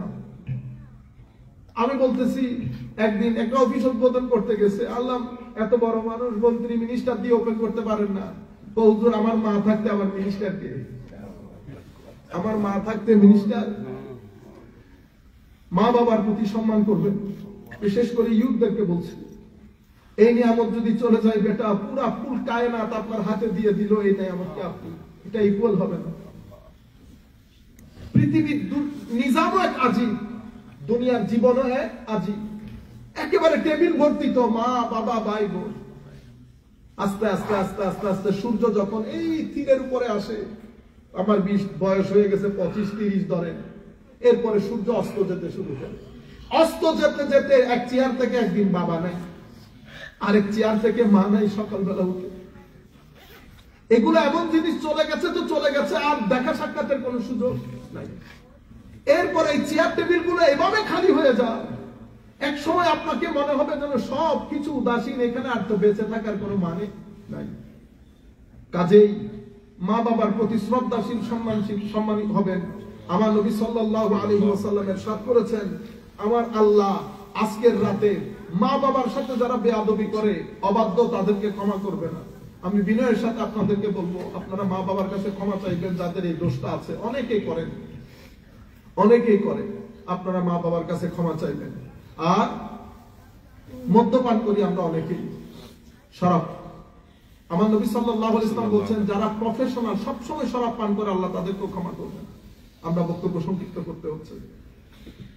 এর পরবর্তীতে বেবিচারের সাথে যারা যুক্ত, আল্লাহ রাব্বুল আলামিন আমাদেরকে হেফাজত করুক। অনেক বয়সের ছেলেরা বসতে দিতে আমরা এই বিষয়গুলোতে সময় দিচ্ছি না। এই ব্যক্তিগুলোর বিষয়ে আমার নবী সাল্লাল্লাহু আলাইহি ওয়াসাল্লাম ইরশাদ করেছেন, আমার আল্লাহ কিয়ামতের ময়দানে তাদেরকে আমার আল্লাহ ক্ষমা করবেন না। তবে আজকে আপনারা রাতটা যে আন্দাজে অতিবাহিত করবেন, সেটা যদি আমি সংক্ষিপ্ত আকারে আপনাদেরকে বলে দিই। আমরা আমাদের এই তাকরীরাতের পরে এখান থেকে একটা গ্রাউন্ড তৈরি হবে। গ্রাউন্ড মানে দেখবেন আপনারা অন্তর একটু নরম নরম হয়ে আসছে না? এটা হচ্ছে গ্রাউন্ড তৈরি করা। এরপরে এই অন্তর নিয়ে আপনি মানুষের সাথে কম কথা বলবেন যতটুকু সম্ভব। আজকে পুরো রাতটা আপনারা ফেসবুক ব্যবহার করিয়েন না। আমি ইকবাল ভাইকেও বলতেছি, কোন ফেসবুক ব্যবহার করিয়েন না, এগুলা বরবাদ করে দেবে আপনাদের জিন্দেগি। আর ইস্তেগফার করবেন বেশি, যত বেশি সম্ভব ইস্তেগফার করেন। আস্তাগফিরুল্লাহ, ইন্নাল্লাহু গফুরুর রাহিম। তবে যখন ইস্তেগফার করবেন, প্রত্যেক ব্যক্তি আমি জানি আমি কি গুনাহ করেছি, আমি আল্লাহর দরবারে ওই গুনার দিকে দৃষ্টি দিয়ে বলবো আস্তাগফিরুল্লাহ, ইন্নাল্লাহু গফুরুর রাহিম। এরপরে কোরআনে পাকের তিলাওয়াতের মধ্যে সূরা ইয়াসিন, সূরা রহমান, কুল হুয়াল্লাহু আহাদ, আল্লাহুস সামাদ, লাম ইয়ালিদ ওয়া লাম ইউলাদ ওয়া লাম ইয়াকুল লাহু কুফুয়ান আহাদ, সূরা ফাতিহা, কুল আউযু বিরাব্বিল ফালাক, কুল আউযু বিরাব্বিন নাস, এগুলা বেশি বেশি করে পড়বেন। যারা কোরআন শরীফ পড়তে পারেন কোরআন শরীফ পড়লেন, সূরা মুলক পড়লেন, সূরা ইয়াসিন, সূরা রহমান পড়লেন। চার্ট করবেন এভাবে 1 ঘন্টা আপনি শুধু কোরআন শরীফই পড়বেন, ওখানে আপনি কোনো কিছু ঢোকাবেন না। কোরআন শরীফ শেষ হয়েছে, আল্লাহর দরবারে মুনাজাত করবেন, রব্বানা আতিনা ফিদ দুনিয়া হাসানা ওয়া ফিল আখিরাতি হাসানা ওয়া কিনা আযাবান নার ওয়া আদখিলনাল জান্নাতা মাআল আবরার ইয়া আজিজ ইয়া গফফার ইয়া আরহামার রাহিমিন। বাংলাতে আল্লাহর দরবারে বলবেন, আল্লাহ আমাদেরকে ক্ষমা করেন, আমাদের পূর্বপুরুষদেরকে ক্ষমা করেন, যারা চলে গেছে তাদেরকে ক্ষমা করেন, যারা বেঁচে আছে তাদেরকে ক্ষমা করেন, আমাদেরকে ইজ্জতের জিন্দেগি নসিব করেন। কোরআনের তিলাওয়াতের পাঠ শেষ হবে, এরপরে দরুদ শরীফ শুরু করবেন। দরুদ শরীফের জন্য আধা ঘন্টা রাখেন। ওই সময় শুধু আমার নবীর মদিনা শরীফ খেয়াল করুন। আমার নবীর মদিনা শরীফ খেয়াল করতে করতে অনেক কিছু ঘটতে পারে, অনেক কিছু ঘটতে পারে, যার যার নিসবত এবং কানেকশন। দরুদ শরীফ পড়তে থাকবেন, দেখবেন এক সময় ভিতরের মধ্যে এক ধরনের ভালো লাগা অনুভব হচ্ছে, ইশক আসতেছে, মহব্বত আসতেছে। আসসালাতু ওয়াস সালামু আলাইকা ইয়া সাইয়্যিদি ইয়া রাসূলুল্লাহ পড়লেন, সাল্লাল্লাহু আলাইহি ওয়াসাল্লাম, আল্লাহুম্মা সাল্লি আলা সাইয়্যিদিনা মুহাম্মাদিন ওয়া আলা আলি সাইয়্যিদিনা মুহাম্মাদিন ওয়া বারিক ওয়া সাল্লিম। এগুলা পড়বেন। আধা ঘন্টা দরুদ শরীফ পড়ে আবার আল্লাহর দরবারে মুনাজাত করবেন, একটু রেস্ট নিলেন, ঘুরাইলেন। এরপরে লা ইলাহা ইল্লা আনতা সুবহানাকা ইন্নী কুনতু মিনাজ জালিমিন, এটা পড়লেন বেশ কয়েকবার। এভাবে তাহাজ্জুদের সময়, তাহাজ্জুদ যখন করবেন, একটু শক্তি চা পানি খেয়ে আরামসে ঘুম নিয়ে না, আরামসে তাহাজ্জুদ একেবারে 1টা থেকে 2:30 পর্যন্ত 1-1.5 ঘন্টা তাহাজ্জুদের জন্য রাখবেন। আরামসে সুন্দর করে, দরকার হলে 11 বার সূরা ইখলাস পড়ে পড়ে, বড় সূরা যদি যেহেতু আমাদের জানা নাই, 11 বার সূরা ইখলাস পড়ে পড়ে আপনি তাহাজ্জুদ করলেন লম্বা সময় নিয়ে এবং বড় মহব্বত নিয়ে প্রতি 2 রাকাত পর পর সুবহানাল্লাহ ওয়ালহামদুলিল্লাহ ওয়ালা ইলাহা ইল্লাল্লাহ ওয়াল্লাহু আকবার ওয়ালা হাওলা ওয়ালা কুওয়াতা ইল্লা বিল্লাহিল আলিয়্যিল আযীম, এটা বেশি বেশি করে জিকির করলেন প্রতি 2 রাকাত পর পর। এরপর আবার 2 রাকাতে দাঁড়াইলেন, একটু রেস্ট করে আবার সূরা ইখলাস যখন পড়বেন ইশক মহব্বত দেখাইতে চাইবেন আল্লাহকে। ওয়াল্লাযীনা আমানু আশাদ্দু হুব্বান লিল্লাহ, আমার আল্লাহ বলছেন যারা আমাকে বিশ্বাস করে তারা আমারে মহব্বত করে, একেবারে টুটকে মহব্বত, যেটাকে বলে টুটকে মহব্বত। তাহলে এই আন্দাজে সালাতুত শুরু করব আমরা সালাতুত তাওবা দিয়ে। কি দিয়ে? সালাতুত তাওবা। সালাতুত তাওবা মানে যখন আল্লাহর দরবারে দাঁড়াবেন সমস্ত গুনাহগুলোকে আপনার ভিতরে আনবেন, কি কি গুনাহ করেছেন। এরপরে আল্লাহু আকবার বলে প্রথম রাকাতে আপনার ইচ্ছা করলে সূরা ইখলাস 3 বার করে 2 রাকাত পড়তে পারেন, অথবা প্রথম রাকাতে কুল ইয়া আইয়ুহাল কাফিরুন, দ্বিতীয় রাকাতে কুল হুয়াল্লাহু আহাদ পড়তে পারেন। কুল ইয়া আইয়ুহাল কাফিরুন, কুল হুয়াল্লাহু আহাদ।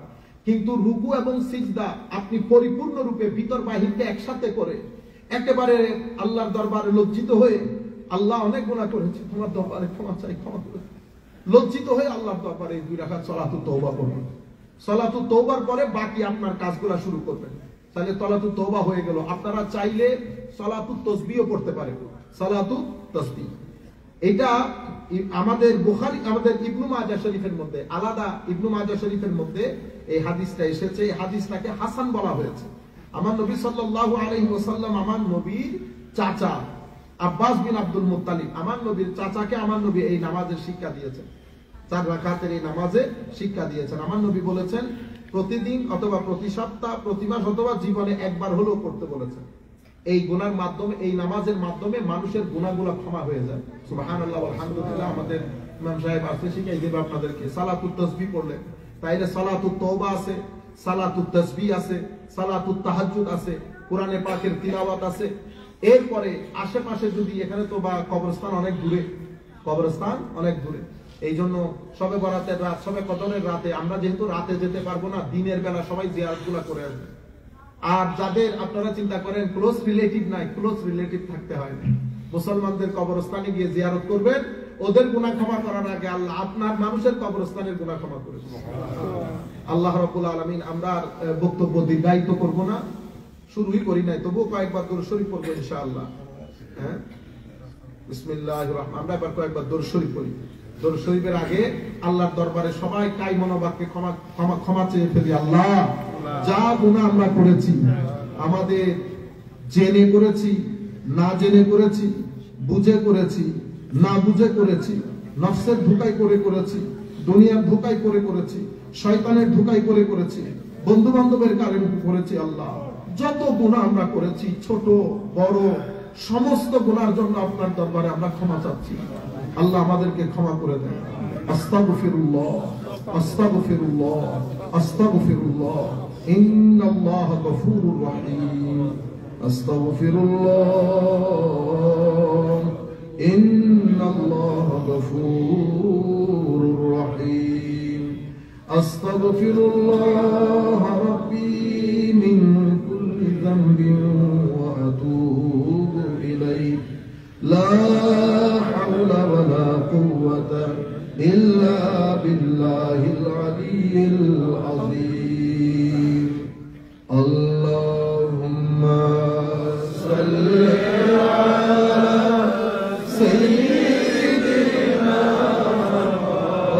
মাওলানা মুহাম্মদ ওয়া আলা আলি সাইয়্যিদিনা মাওলানা মুহাম্মদ। ধন্য হে মা-আমিনা, ধন্য আপনার জিন্দেগি, আপনার কোলে জন্ম নিলেন রহমাতুল লিল আলামিন। আল্লাহ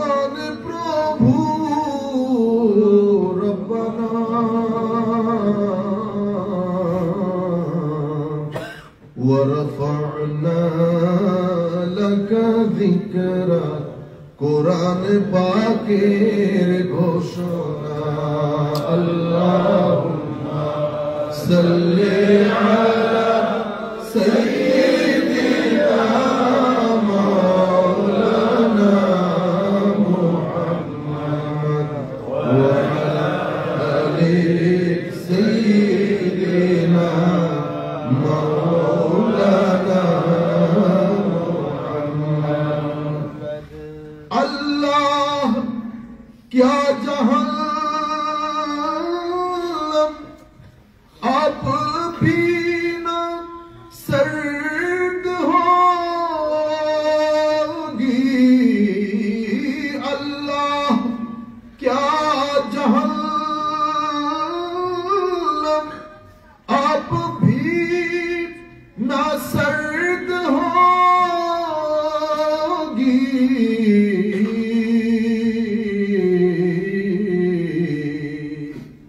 रो रो के मुस्तफा ने दरिया बहा दिए हैं। अल्लाहुम्मा सल्ली अला सय्यिदिना मौलाना मुहम्मद व अला आलि सय्यिदिना मौलाना मुहम्मद। আমরা সংক্ষিপ্ত আকারে, যেহেতু আমাদের আজকে দর্শন কোরআনের একটা বিষয় ছিল, আমরা কোরআনে পাকের একটা আয়াত সূরা তাহরিমের 8 নম্বর আয়াত, এটা নিয়ে একটু সামান্য আলোচনা করে আমরা কিয়াম মিলাদ করব, একটু জিকির করব সবাই মিলে। বাকি শেষ রাত্রে আমাদের জিকিরের মাহফিল হবে, কিন্তু শেষ রাত্রে তো আপনারা সবাই বা আমরা সবাই তো আর আসতে পারবো না। আমরা এখন কিছু জিকিরের মাহফিল করব। নরমালি যে জিকির করি সেটা থেকে একটু সরে গিয়ে একটু মাহল তৈরি করে জিকির করব। এই যেভাবে আমি বলেছি, আসলে রাতটা আলোচনার জন্য, রাতটা হচ্ছে যত বেশি সম্ভব আমরা জিকির, আজকার, ইবাদত, রিয়াজতের মধ্যে কাটানোর জন্য। কিন্তু আমাদের নাত, কেরাত এই ধরনের বক্তব্যগুলোর প্রয়োজন হয়, কারণ ভিতরের মাহল যদি তৈরি না হয়, পৃথিবীর কিছু নিয়ম কানুন আছে। যে জমিনের মধ্যে আপনি বীজ ঢালবেন না, কোনো গাছ রোপণ করেন নাই, কোনো বীজ দেন নাই, পৃথিবীর নিয়ম হচ্ছে সেই জমিনের মধ্যে আগাছা উঠবে। সেই জমিনের মধ্যে আগাছা, যেই মস্তিষ্কের ভিতরে ভালো কোনো কিছু নাই, সেই মস্তিষ্কের ভিতরে উল্টা পাল্টা সমস্ত চিন্তা বাসা বাঁধে। এই জন্য আমার নবী একা ঘরের মধ্যে থাকতে নিষেধ করেছেন। আমার নবী ছাদের মধ্যে একা শুইতে নিষেধ করেছেন। মস্তিষ্কের মধ্যে যদি ভালো কোনো কিছু না থাকে, যেমন যেই ব্যক্তির কাছে এলম আছে, the one who has knowledge, he can share his knowledge. যেই ব্যক্তির ভিতরে বুদ্ধি আছে, সে আপনাকে বুদ্ধি শেয়ার করতে পারবে। কিছু মানুষ আছে খুব হাস্যজ্জ্ব, আপনি গেলেই দেখবেন কোন একটা কথার মধ্যে সে আলটিমেটলি আপনাকে হাসাবে। হাসিয়ানা মানুষ হাসি বিলায়, বন্টন করে। জ্ঞানী মানুষ জ্ঞান বন্টন করে, যার কাছে টাকা পয়সা আছে টাকা পয়সা বন্টন করে।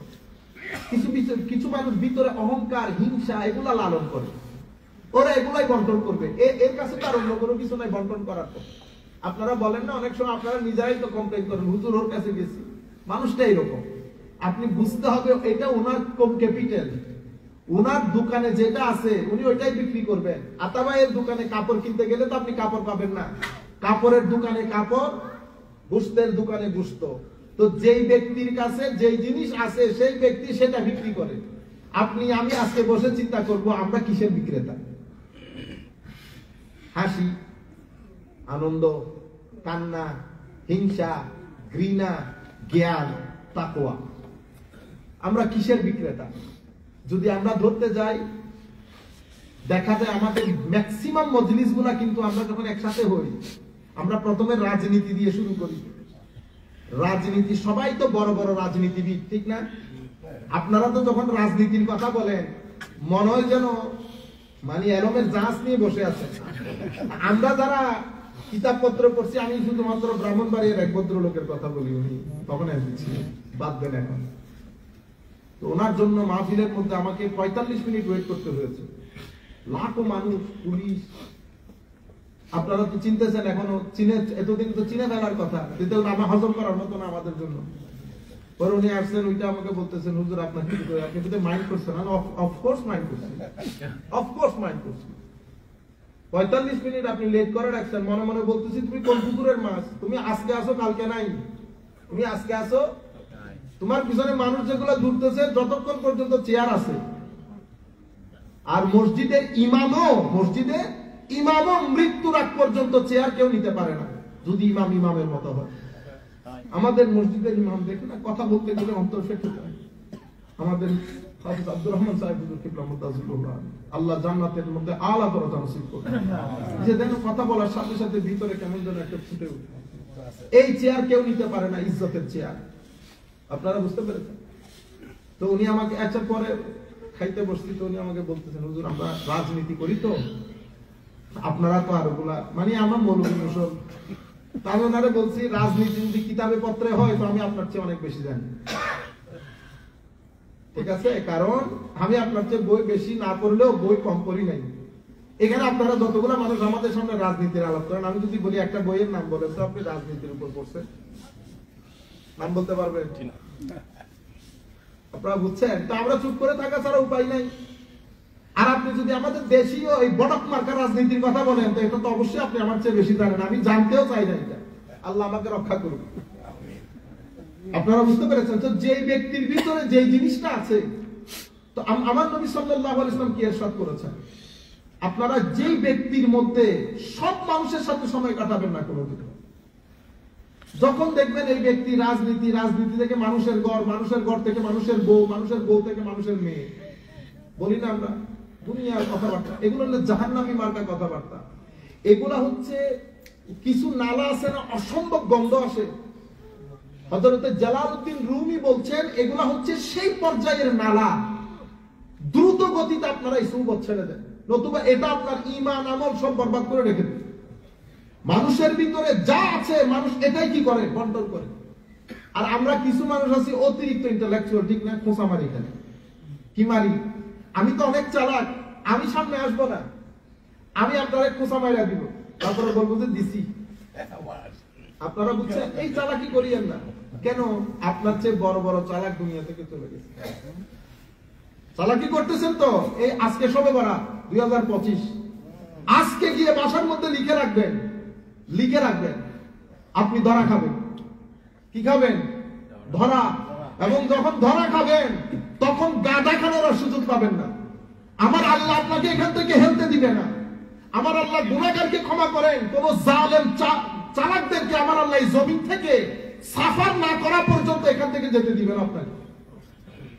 আপনারা আপনার আশপাশ দেখবেন, ডান বাম দেখবেন, এই ভদ্রলোক এটার এই হালত কেন হয়েছে, নিশ্চয়ই তখন এখান থেকে শিক্ষা হাসিল করবেন। আনফরচুনেটলি বনি আদম শিক্ষা হাসিল করে না। আমি বিনয়ের সাথে আপনাদেরকে বলছি, গুনাহ আপনারা আমার চেয়ে বেশি করেন না, কিন্তু জুলুম করিয়েন না, মানুষের সাথে অভদ্রতা করিয়েন না, মানুষের সাথে চালাকি করবেন না, নিজেকে বেশি পরহেজগার মনে করিয়েন না, নিজেকে বেশি তাকওয়া পরহেজগার মনে করিয়েন না। আমি আগে দৌড়াই দিব না, আমার ঘরের কবির আঙ্কেল আগে চলে যাবে, আমি জানি। আল্লাহ রাব্বুল আলামিন আমাদেরকে বুঝার তৌফিক দান করুন। আমি বারবার একটা জিনিসের উপর জোর দিচ্ছি, সেটা হচ্ছে ভদ্র মানুষ হওয়া, ভালো মানুষ হওয়া, মানুষের ভিতরে কুটচাল না করা। মানুষ যেটা আমার কাছে আছে আমি সেটাই শেয়ার করব। তো আপনার ভিতরে যদি আপনি কোনো কিছু রোপণ না করেন তো কি হবে? ওখানে আগাছা উঠবে। তো আমাদের ভিতরে, আমাদের এই কল্প বাতেনের ভিতরে আপনি কি রোপণ করবেন? আপনি যদি নামাজের চারা না লাগান, জিকিরের চারা না লাগান, তিলাওয়াতের চারা না লাগান, দরুদের চারা না লাগান, এখানে কিসের চারা উঠবে?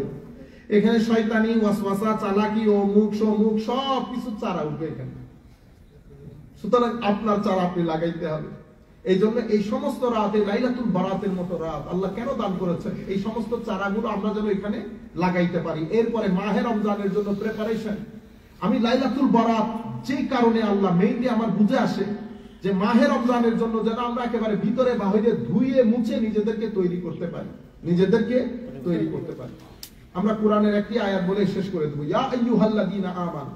এখন আমার আল্লাহ আমাদের সাথে কথা বলছেন, কি বলছেন? তুবু ইলাল্লাহ। আমি কিছু কথা খুব কঠিন করে বলি, কেন বলি জানেন?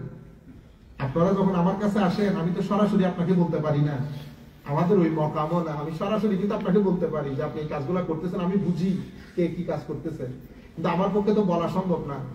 তো আমি মাহফিলে সবাইকে একসাথে বলে ফেলি, যাতে সবাই যার যার শিক্ষা নিয়ে ফেলে, আমিও আমার শিক্ষা নিয়ে ফেলি। ইয়া আইয়ুহাল্লাযীনা আমানু, আমার আল্লাহ আমাদের সাথে কথা বলতেছেন।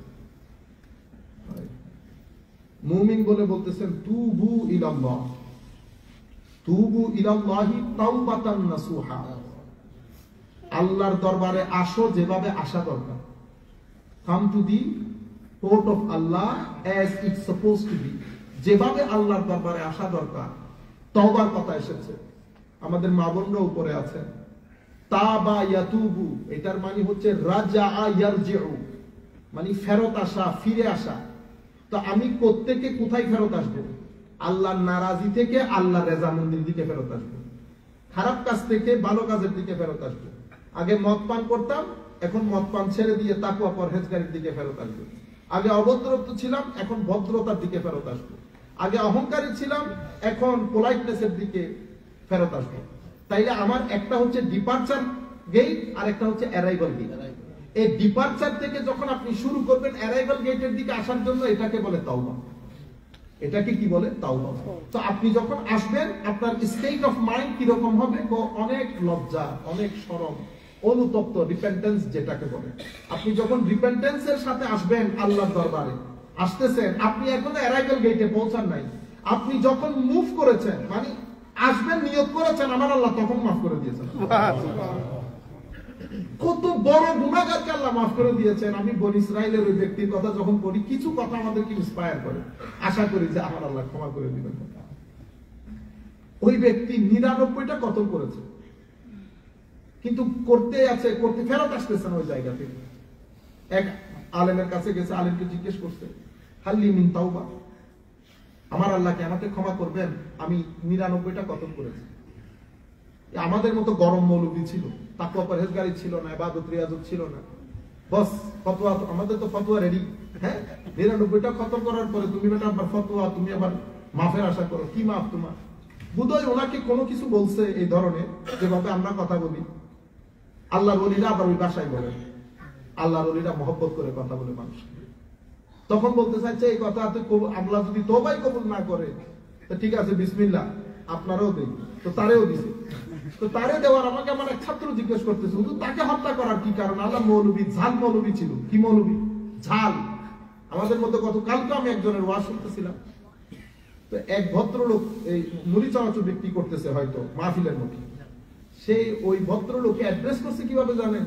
ওই দাঁড়া, তা আমি এখন কি বুঝছি, তুমি কোন ঘর থেকে আসছো আমি বুঝে গেছি না। তুমি শুধু এই লম্বা চম্বা কুম্বা করে তো লাভ নাই আমার ভাই। বুঝে গেছি যে তোমার ঘরের মধ্যে সোফা ছিল না।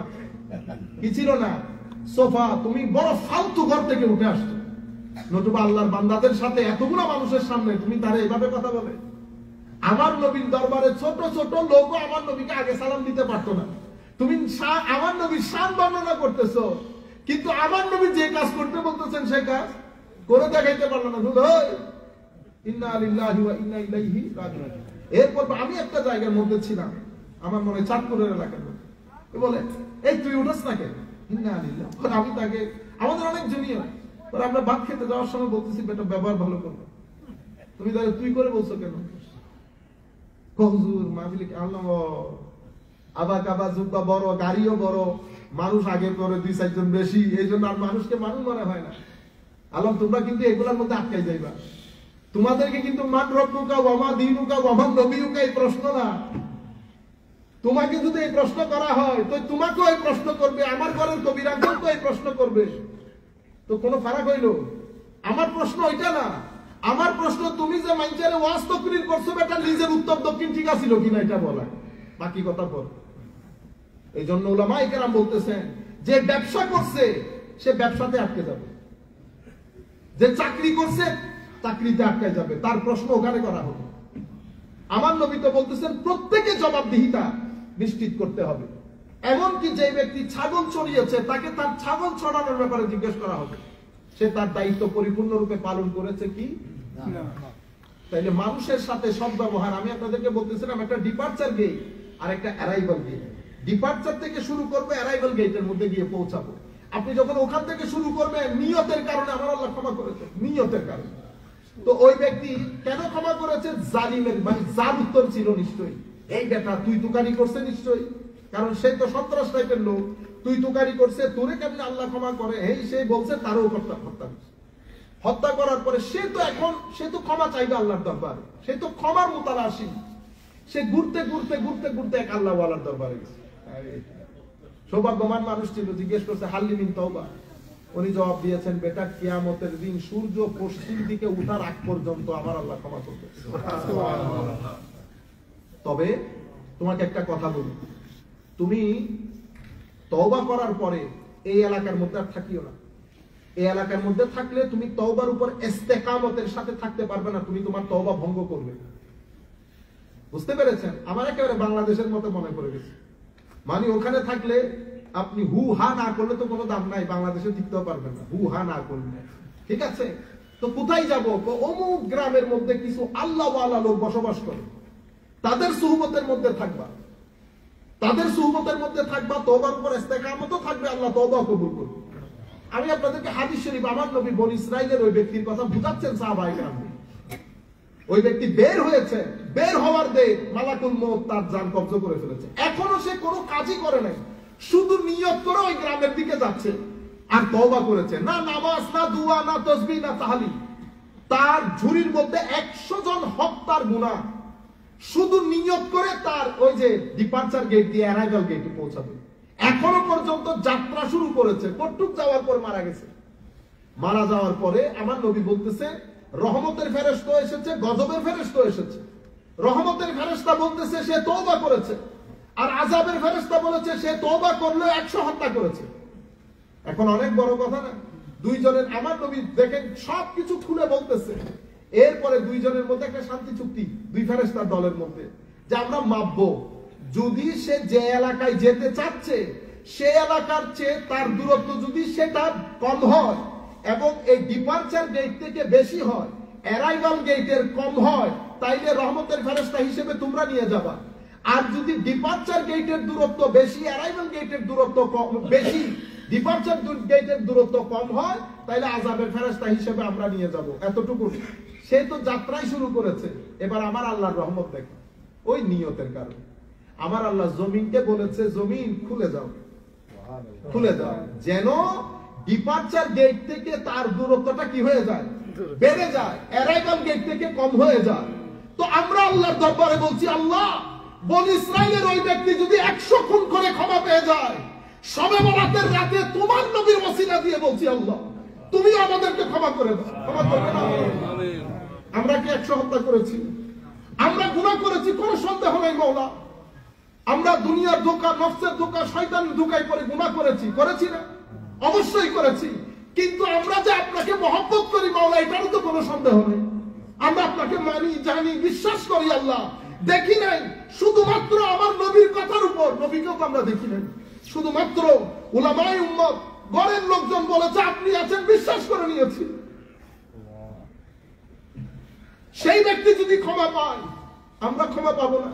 তবে আমরা আপনার দয়ার আপনি আমাদের কুল কায়নাতের সমস্ত ভাইদেরকে ক্ষমা করে দেন। তরুণ প্রজন্মের অন্তরের ভিতরে আল্লাহ আপনার ভয়, আপনার ইশক, আপনার প্যারা রাসূলের মহব্বতের জজবা তৈরি করে দেন। এবং আপনার দরবারে বিনীত ফরিয়াদ, আল্লাহ কাল কিয়ামত পর্যন্ত আমাদের নসলের মধ্যে আপনাকে অস্বীকারী, আমার প্যারা রাসূলের শানে বেয়াদবিকারী কোন গুস্তাখ যেন আমাদের নসলের মধ্যে পয়দা না হয়। আমিন। সম্মানিত উপস্থিতি, আল্লাহ রাব্বুল আলামিন তুবু ইলাল্লাহি তাওবাতান নাসুহা, তওবা তো বুঝে গেছেন তওবা কাকে বলে। এরপরে আসা রাব্বুকুম আন ইউকাফিরা আনকুম সাইয়্যাতিকুম ওয়া ইউদখিলাকুম জান্নাতিন তাজরি মিন তাহতিহা আল-আনহারু খালিদিনা মিন তাহতিহা আল-আনহার। তওবা যদি এই আন্দাজে নিয়তের সাথে হয়, আমার আল্লাহ গ্যারান্টি দিয়ে বলতেছেন আমার আল্লাহ ক্ষমা করে দেবেন, আমার আল্লাহ জান্নাতের ব্যবস্থা করেছেন। এরপর আমার আল্লাহ বলছেন ইয়াউমা লা ইউখজিল্লাহুন নাবিয়্যা ওয়াল্লাযীনা আমানু মাআহ সেই দিন আমার আল্লাহ আমাদের নবীকেও অসমীচীন নাজুক পরিস্থিতিতে ফেলবেন না। নবী তো নবী, আমার নবীর সাথে ওয়াল্লাযীনা আমানু মাআহ, যারা আমার নবীর সাহাবায়ে কেরাম, যারা পরবর্তীতে এই সাহাবায়ে কেরামের পদাঙ্ক অনুসরণ করে দ্বীন ইসলাম কবুল করেছে, আমার আল্লাহ তাদেরকেও কিয়ামতের ময়দানে অসমীচীন এবং নাজুক পরিস্থিতিতে ফেলবেন না। এটা কোরআনের ডিক্লারেশন। এখন আপনি যদি বলেন আমার আল্লাহ, আমার নবী, আল্লাহ নবী চেয়ে থাকবেন কিয়ামতের ময়দানে, তা আমার আল্লাহ বলছেন এটা আমার আল্লাহর ওয়াদা, ইয়াওমা লা ইউখজিল্লাহুন নবী ওয়াল্লাযীনা আমানু মাআহ। এরপরে কি নূরুহুম ইয়াসআ বাইনা আইদিহিম, বরং কবর থেকে যখন যারা উঠবে কিয়ামতের ময়দানে তাদের সম্মুখে বিশেষ একটা ডিভাইন লাইট থাকবে। There will be a divine light in front of them which will lead them, help them to go to the day of the Maidan of judgment, Qiyamah. Nuruhum yas'a bayna aydihim, তাদের সামনে বিশেষ divine লাইটের ব্যবস্থা করবেন আমার আল্লাহ। ওয়া বিআইমানিহিম, তাদের সামনে তাদের ডানে বিশেষ ডিভাইন লাইট থাকবে। সেই লাইটের আলোতে তারা কোথায় চলে যাবে? বিশেষ নেভিগেশন কিয়ামতের ময়দানের দিকে চলে যাবে। ইয়াকুলুন, কবর থেকে উঠেই তারা বুঝে ফেলবে দে আর ভেরি মাচ ব্লেসেড। বলবে আল্লাহ রব্বানা আতমিম লানা নূরানা, আল্লাহ আমাদের নূরকে আমাদের জন্য পরিপূর্ণ করো। ওয়াগফির লানা, ক্ষমা করো। ইন্নাকা আলা কুল্লি শাইইন কাদির, আপনি সকল কিছুর উপর ক্ষমতাবান। কাজেই আমরা আজকে তওবা দিয়ে শুরু করব ইনশাআল্লাহ। বাকি আমরা যেভাবে যেভাবে বলেছি, আর যদি কোনো ধরনের সহযোগিতা দরকার হয় ইনশাআল্লাহ আমরা পরে কথা বলে নেব। এখন আমরা দুইটা কাজ করব, আমরা কিয়াম মিলাতও করব, সাথে জিকির করব ইস্তেগফারের সাথে। তো প্রথমে আমরা বোধহয় কিয়াম মিলাতটা করে ফেলব। সবাই দাঁড়ায় যায়, বিসমিল্লাহ করে লাইটটা অফ করে দিন।